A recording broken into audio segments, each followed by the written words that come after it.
Look, I know I am incredibly late to this video, but I need to talk about Mavuika.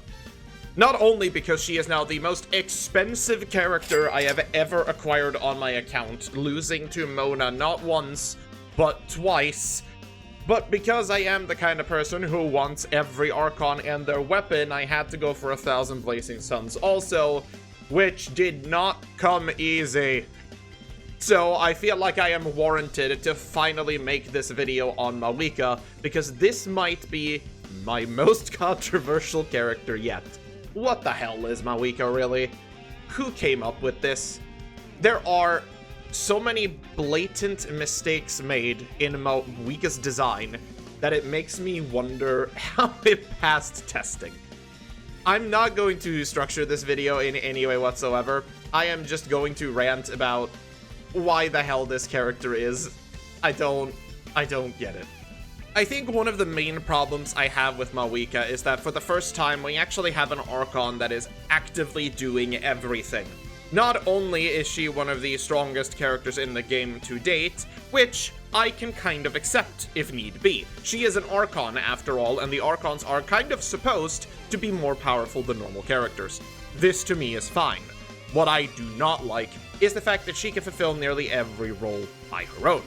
Not only is she a great sub-DPS that can essentially replace Zhongling by just virtue of existing, her burst still deals an absolutely absurd amount of damage if used as a quick swap from off field, and of course her skill, which does that, just does a shit ton of pyro damage without her needing to do anything. If you then want her to buff your entire team while doing so, she is a Natlan character and can therefore run Scroll of the Cinder City, which just gives 40% elemental damage bonus to everyone.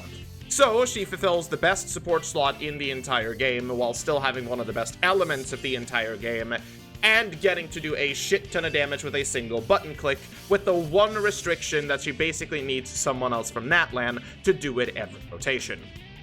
That is the stupidest restriction I've ever seen. And if you have her at higher constellations, for some reason, you don't even need that. So it really comes down to the point of, like, she is able to do just about everything. If you, of course, want to run her as a main DPS, which is arguably her main role, you don't even have to go that far, because building her is one of the easiest things you can do. Because she is a Natlan DPS character, she will run the Obsidian Codex, and because she is basically always in her Night Soul form, she is going to be gaining, what is it, 40, 30, whatever it is, percent crit? I'm gonna double check. My Mauvika is not built, as you can see, but it's 40% crit rate. There you go. So not only do they get 50% damage bonus, they get 40% crit rate, meaning that they basically don't have to build anything. If they have a, what's it called? If they have a circlet with crit rate, that is 31%, plus the 40 is 71%, and they are done. You barely have to build crit rate after that. You can dump every single substat roll into crit rate or crit damage if you really wanted to. Like, it's absurd. So not only, again, is she one of the strongest off-fielders at the moment, she is, I would argue and say, one of, if not the best on-fielder in the entire game as of right now. She does everything. On top of this, she has some of the best non-combat utility in the entire game, and it's based entirely on this piece of shit. Why does she have a motorbike? I know this was the biggest contention in the entire Genshin community when Mauvika was released, and I think it is completely warranted. But don't worry, I'll go into that. But no, Mauvika gains every lesser ability from the Natlan tribes off of her motorbike. This means that for the most part, she can't use the tribe's main mechanics. As an example, the collective of whatever Kaniche is from can use those, like, lasso things in Natlan, but Mauvika can't. But what she can do is that she has the dash from Maressa, or obviously you can dash on the motorbike and do this, and go fast as fuck, boy. She can dash. She has the flight and hover, both from Sitlali and from Shaska's tribes. And she can run on water, because fuck it, why not, I guess. So now you don't need the Mulani tribe is just off the waves. You don't need them anymore. And then you can also ride up mountains like Shalonen. It's absolutely silly. She does all of the minor things in one character. Arguably, she doesn't do them as well as some of the other characters. For example, her flight is much more limited than that of Shaska's or Aoife's. Her wall climbing is less efficient than that of Shalonen's, although slightly faster than hers, but she can only cover smaller distances, while Shalonen can kind of scale around 3 jumps. She also cannot go on water for infinite amount of time like Mulani can, but if you're only dashing across short distances, it usually doesn't matter. Something that she can do that Mulani cannot do is that she can start a dash on water, jump from that dash, and go into flight mode, which is significantly faster. I just want to point this out, this is a motorcycle that can fly! Why? Who came up with this shit? But no, so she was given every single, okay, not every single, but close to every exploration ability as well, just because, I guess. Then we're going to quickly mention how hard the game was scaled to Mauvika for basically the entirety of the Natlan patch. Since 5.0, every single Spiral Abyss has in some way or form been shaped around Mauvika.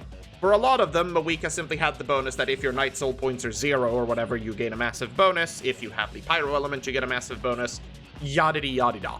Most, if not every single one of them, had some sort of benefit from having Mauvika. This was basically changed towards the latter end. We are now in 5.8, is being released tomorrow as of this video's recording. But for the most part, even now, there is still one benefit that only functions to Mauvika and the other one functioning to Skirk. So the entire game has basically been balanced around this. It infuriates me because this is the first time I've actually experienced this absurd amount of predatory design from Hoyo. I understand that they have to sell characters. I'm fully aware.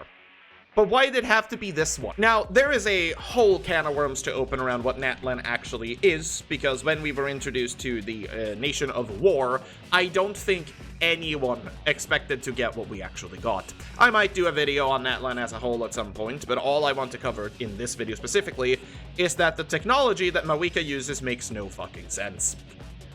Don't get me wrong here, Fontaine was technologically advanced. We had steampunk robots that basically could handle themselves, we had airships that could fly around in old-school balloony forms, and the city of Fontaine itself is actually fairly advanced for a fantasy setting. Mauvika has a motorbike. Shalonen has a DJ table. Kinich should have been named Gaming. I do not understand why this design was chosen for her. I really do not.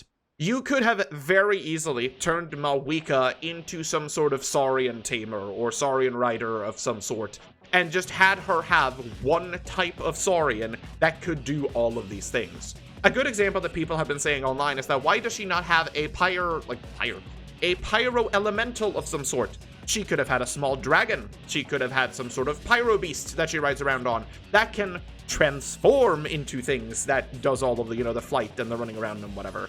But no, they gave her a motorbike. And the answer as to why they did this is fairly obvious. Have you ever looked at Mauvika? You will have noticed something on her that has annoyed me for since the fucking conception of this character. And it is this fucking zipper. This thing. What the hell were you thinking? Obviously, Mauvika is meant to kind of be a 1970s, 1980s biker gang rider.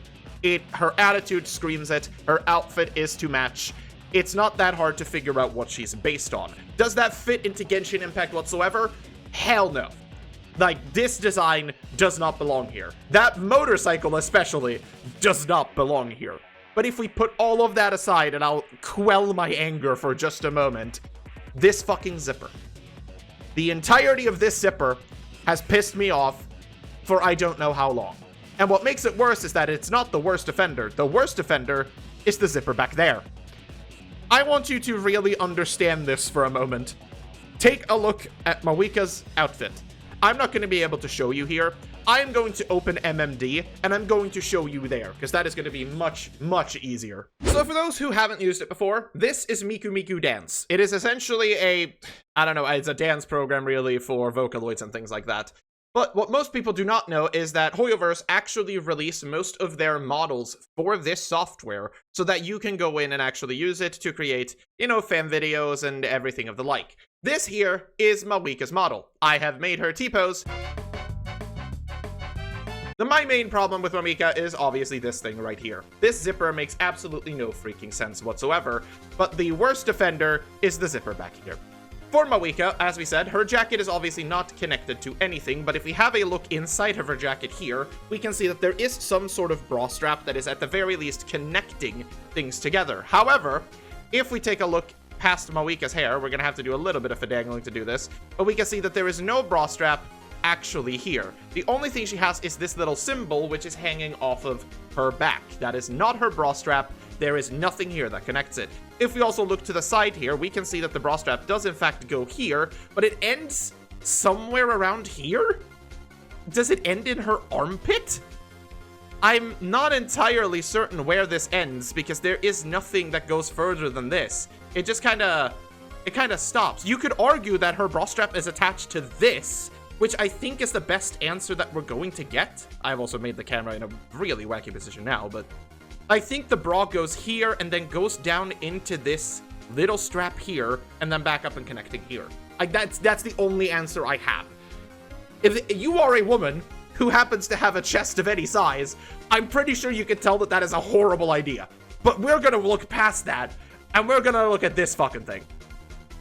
I want you to really think about this for a moment. Where does this zipper go? Yeah, it goes all the way over here, and it does not stop. Why does this zipper go over here? There's no physical reason her bodysuit has to have the zipper go all the way across her body to her backside. What is the purpose of this? She doesn't need it to put it on, and theoretically what this means is that the bodysuit part of her actual suit, going from her chest and all the way down to her legs, presumably, is just 2 pieces of clothing. Like, you can split this in half and have, like, 2 separate pieces, one left and one right. Why? That's so fucking unnecessary. What's the point of it? I don't get it. Am I missing something? Is there a reason why it has to be like this? Why? This is not to point out the fact that if we look at how the zipper is actually put, obviously for the whole she hasn't closed the zipper all the way. Fair enough. You want to show off, good for you. But I want you to truly realize where this zipper is actually positioned for a second. I'm gonna do this because it is a little bit easier to explain to show this. This thing here is holding on by a fucking thread. I know we've been making fun of Cloran's button for like the longest possible time because that thing is holding on for dear life. But the second Mauvika is moving, unless this thing is like glued in, this is gonna fall down. This is going to fall all the way down here because this thing here has weight to it. It's made of metal. It's gigantic. It's holding onto this little fucking zipper thing. It's gonna go down and her dress is just popping open all the time. There is no avoiding this unless it's glued in. And if it's glued in, what the hell is the zipper for? You could have just not had it. It's pointless. And then looking at her backside, where she suffers from exactly the same issue, you can see that she once again has a zipper that she has basically left open up to her ass crack for some reason. This thing is also coming off the second she is moving. It's going to go all the way down to there, and this is going to open up. There is no saving that. It is just going to happen. And somehow, somewhere, this is not the worst offender of her outfit. The worst offender of her outfit are these. Like, look, I'm not going to judge you for your fetishes, but why are you wearing nipple rings on the outside? Or not even nipple rings, you're wearing some sort of piercing, I guess. A very advanced form of nipple ring, a nipple triangle. Why are you wearing this on the outside of your outfit where your nipples might be? Mavuika, we need to have a talk. That's not how piercings work, first of all. Second of all, why? Do you get some sort of like sick enjoyment out of this? Is that what it is? I legitimately do not understand the design decisions behind Mavuika. I will be real here. There are a bunch of smaller details that I am also very confused on or just generally do not like. But this zipper has literally annoyed me for the last I don't know how long. It's unreasonable how stupid it is. Her design itself is not the greatest, I'm not going to say. But I will at the very least say that when you look at it as a whole piece and you ignore the zipper, it's fine. I do kind of like it when I look at it as what it is and nothing else. She is meant to be a biker chick. She does pull that off very well. And obviously, it is Mauvika. As much as I hate her, this face does something. Like, come on. She's adorable. I'm dying. Like, as much as I hate her, this face definitely has something going for it. If I did a face tier list, this is up there. Hair tier list, definitely up there. Her hair is great. But, I mean, like, what the hell? So, yeah, Mavuika's design makes absolutely no fucking sense. They made a character so overloaded in goodies that there is no reason for you not to acquire this character, which I think is downright fucking criminal. While Mavuika is the best in a lot of teams that you could possibly fit her on, I think the problem she has is the same problem that old Zhongli had. Zhongli could technically be run in any team back in patch 2.1. Whatever when Zhongli was actually a thing, because of how strong his shield was. He was just utilized in every single team that he could be because there wasn't really a restriction for him. Mavuika fits into that ballpark as well, just significantly power-crept. Mavuika is not only an option for all teams, she might just be the best option for nearly every team in the entire game. That is not good for any of us. Because if that has anything to say about Nod Cry that is coming out soon, we might see more characters like this. And we've already seen with Inetha that they are going to be releasing characters that have exclusive reactions based to them, at least as far as we know. And I think that is a horrible direction for this game to go. This means that if you want to play something, again, like Lunar Charge that we are getting tomorrow, you are required to have Inetha. If you do not have Inetha, you cannot perform that reaction. And what if it turns out that that reaction is really, really strong and you want to play it? Well, you better get your wallet ready because you're gonna need a character that can activate it. I don't like where this is going. Mauvika might have been the start to this because she is the outlier in the entirety of Natlan, and I think most of us can agree to that she kickstarted the design problem. I don't know how we get out of this rut, realistically, but I'm hoping that we do. I have high hopes for Not Cry. After watching the actual trailer for Not Cry, I am excited. All of the character designs look way more down to earth than what they were before. Even though they are supposed to be technologically advanced, we are not immediately seeing it in most of their designs. There are some that are kind of modernized, I will say, but most of them still look like they would fit a fantasy setting. Unlike Mavuika. I want to compare Mavuika to one character that basically solidifies my thoughts about her. Mavuika is just Caesar. That's it. Caesar, and basically the entirety of the Outer Ring from ZZZ, is where this character should have been. Mavuika does not belong in this game. Mavuika was created for Zenless Zone Zero, and they somehow got their data mixed up, and she was put in this game instead. I do not understand why she was put here, because if she was dragged into ZZZ, I don't think a single person would have questioned it. Unfortunately, or fortunately, depending on who you are, we have her in Genshin now. But despite all of my actual qualms about this character, the worst part about her is that she's actually really fun. Mavuika is an insanely interactive character when you get to actually play her, not because she's just, she has my favorite weapon type of Claymore, because I'm crazy, but the motorbike is legitimately very fun to swoosh around on, even if it is fucking stupid that I can say I can do this in Genshin Impact. It is just really fun. Like, I can't take that away from her. She also has arguably one of the coolest effects in the entire game, which is the Super Saiyan hair. Yeah, I get it. I am an anime person, but, like, look at this. That is outstandingly cool. You cannot take this away from Mauvika. I also like that her little anime fidget of her hair up there actually lights on fire as well. That is a nice attention to detail. But there's just something about Mauvika that makes her enticing to play. I cannot take that away from anyone. Despite all my rambling and bullshit, I have to say that she's an okay character at the end of the day. And you know, if everything else fails, there is 2 other reasons that you might be interested in Mauvika, because they're kind of prominent on the screen. Yep. She's got angles.